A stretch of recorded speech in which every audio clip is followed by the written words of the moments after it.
Kit I got just for the heck of it, and I'm gonna build it just for the heck of it. I don't know why, I just kind of feel like building something like this. I got this on sale for only 300 yen at a store called Hobion. And this is the Akatsuki Custom. It's a 1/48 scale from Martian Successor Nadesico. This series was like a comedy SF series, but I can't recommend it. I watched the series. I have it on DVD. I watched it first. Borrowed it from a friend of mine. I think I gave up on it, I guess. And I went ahead and gave it a second shot. Bought the DVD box set that came out. It was re-released by Nozomi Entertainment, aka Right Stuff. And I mean, it's not a bad show, but it's just not something that's it's not that great. Now this is this Akatsuki guy. He turns out to be like the company president or something rather. He's kind of a jerk, but yet he turns out to be kind of cool at the same time. So it's kind of weird. This is a neat little comic that they have in here. It's all full color. It's pretty great. So yeah, pretty straightforward, just like building any other Gundam. And unfortunately, just like any other Gundam, it's got these dumb foil stickers, but it's okay though, because I think I can do a good job with painting these parts instead. The only thing is that this little I don't know, it looks like a moon with a shooting star. I scanned this in and I created my own decals, and that's what these are here. So I'll see how this works. I printed this out on clear decal film, so hopefully it'll turn out okay. So yeah, I already opened this up a while ago just to take a look. So it's just regular like HG Bandai kit. So I'm not gonna spend a lot of time filming the build-up process. There's only really 3 colors involved, and for the primary color, I plan to use Indie Blue, or it's in English it says Bright Blue. This is Mr. Color 65, and I think I might, no, I need a little bit darker than that. I'm still kind of, it's maybe a little bit too dark. I don't know. I'll have to decide on that later. And something else, the other color I was going to use is, it calls for a navy blue, number 14. So, I think I can throw this together pretty quickly and start priming it, so I'll get back to you. So I've removed most everything off of the runners.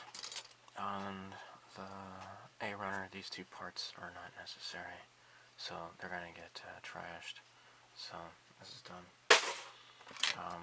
These are little optional pieces, but I'm not sure if I'm going to bother with these. I guess the cockpit can eject and become like a tiny little little jet or something rather. And apparently, like these pieces here correspond with these pieces. I think. I don't know. But I'm not interested in that. I'm just gonna build it as a robot. I don't know. I might go ahead and paint those up, but I'm kind of inclined to just not bother with it. But everything else is all set to go, I guess. So of these sub-assemblies, what I need to do next is do some filing, and then I will be able to prime and start painting.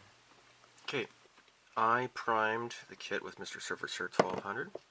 I just thinned it down and made my own little mix. I'm using this. Okay, I'm going to start painting this. For the gray parts, it just so happens I have this left over from the Back to the Future DeLorean. It's a combination of Tommy XF19 and 66. And I got plenty of it to go around, and it seems like it's pretty close. So let's just use this. No sense in just keeping it around and not using it, right? Alright, let's mix it up and spray. So continuing with the Estevalis build, this is Mr. Color 14 Navy Blue.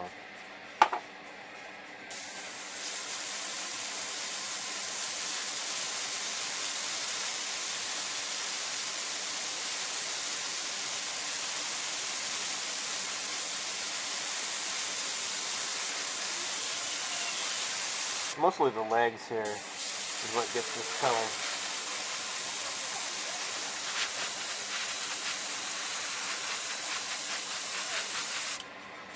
And see the feet and these parts here. I'm also doing some detail work with the navy blue here. So this part needs to be done too, but what I'm also up to is doing some detail work like this here.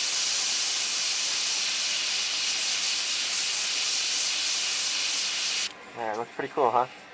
So I'm just going to mask this off and then paint over it, and with the rest of the body color, which is going to be cobalt blue when that time comes.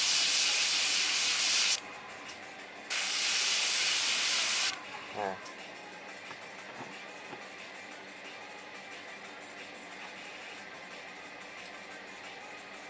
So I'm doing it here too.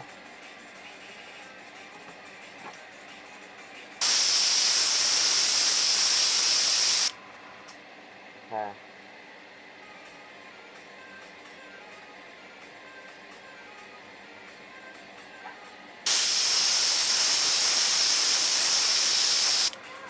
There. Neat.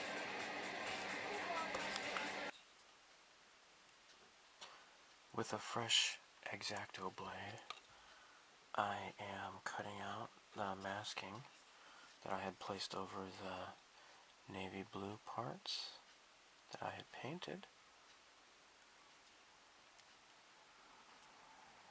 And these should lift off pretty easily because I just put in a brand new blade. This is totally new.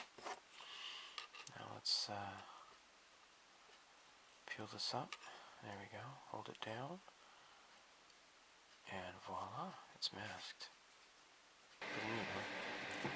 And now it's time to paint the main color. I got a mixture of mostly Mr. Color 65, bright blue, and a little bit of 80% cobalt blue. I'm sorry, number 80, cobalt blue. The instructions said like 50% this, 30% this, and I think 20% just regular blue, but you know, blue, whatever. I was thinking of just doing only this, but I don't know, I'm kind of in a weird mode, I suppose. So let's gonna get started. So I already loaded it into the airbrush. I got probably way more than I need, I suppose. Just gotta, I should put the lid on before doing this. Just gonna mix it up.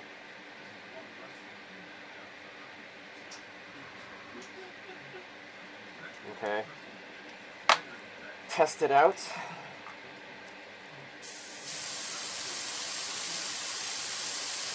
Yep, that applies just great. Alright. Let's get started then, huh?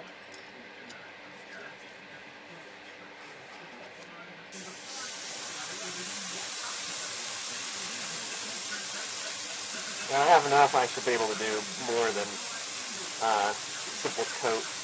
Probably do multiple coats. Should be enough.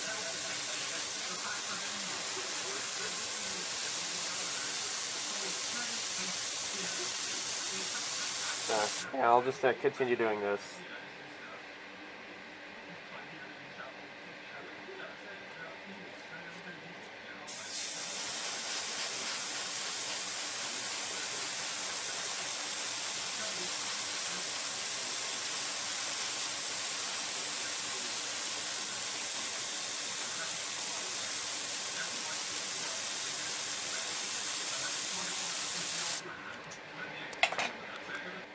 So I have completed the blue painting and I had to make sure to get all of the different angles because this is a bit different than, you know, like a car model. It has a lot more recessed areas to make sure to get all the paint into.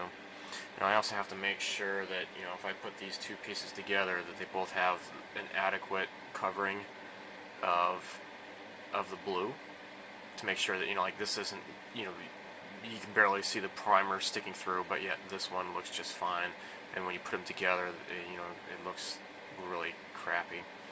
So I'm pretty sure I did a pretty good job. I ran out of the paint. I went ahead and used it all up, so I'm banking on that I have adequate coverage over the entire, you know, surface of all these pieces.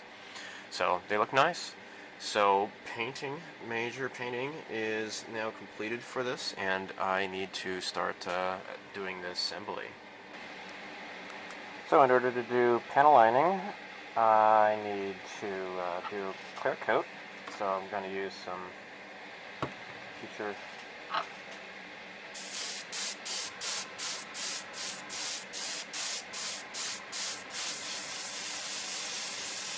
this doesn't need to look really beautiful or anything, I just need to get it kind of glossy.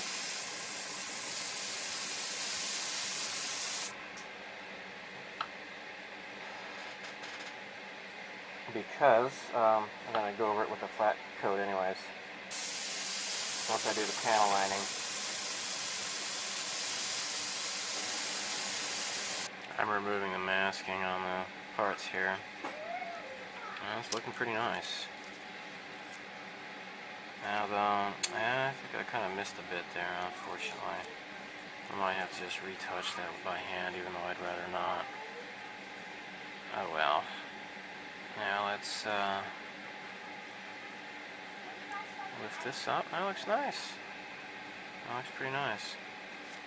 And just, unfortunately, I didn't get enough good coverage right there, I guess. The other one looks fine though, I think. That's too bad.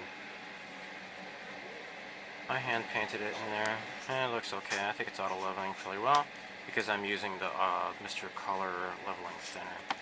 And I had to kind of stop the progress here because I realized that there's a lot of these touch-ups that I could not mask. So I'm just going to hand paint this stuff.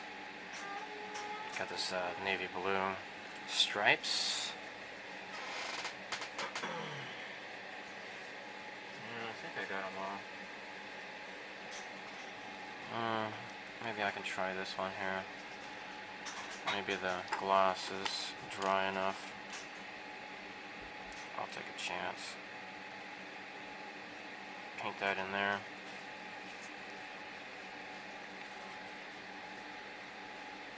There. Okay. That looks pretty cool, huh? Yeah.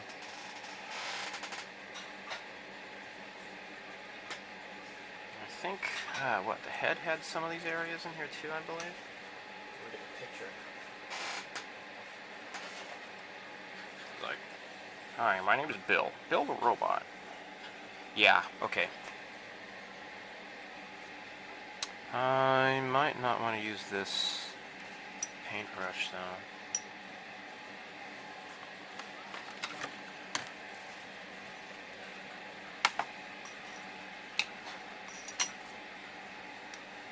You know, I get a fine point.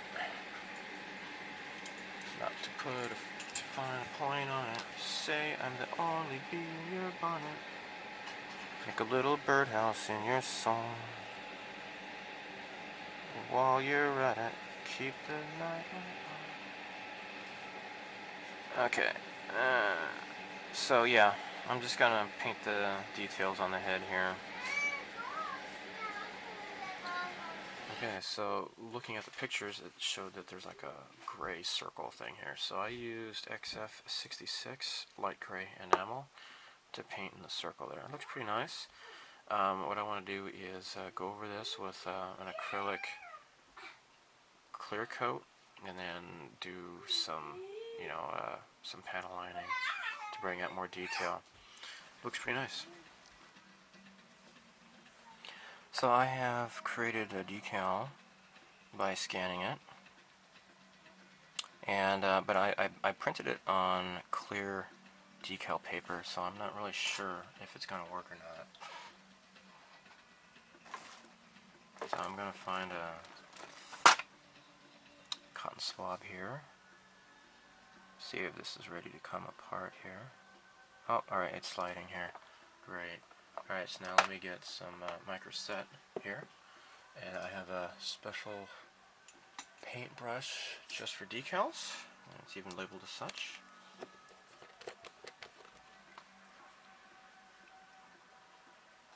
Alright, so let's just prepare the surface here with the decal setter. Okay, looks beautiful. Okay. And let's slide this out. I'm not sure if the yellow is going to be visible enough. And as we can see, it's not. So this is what happens when you print vivid colors on clear decal paper. If you are applying it to a dark surface, this is what happens. The yellow ink is not enough on its own to appear as yellow. So this is like, the red is almost looking black. This is not going to cut it. I will need to print this on, see, it's almost just barely, visible. I'll need to print this out on white decal paper.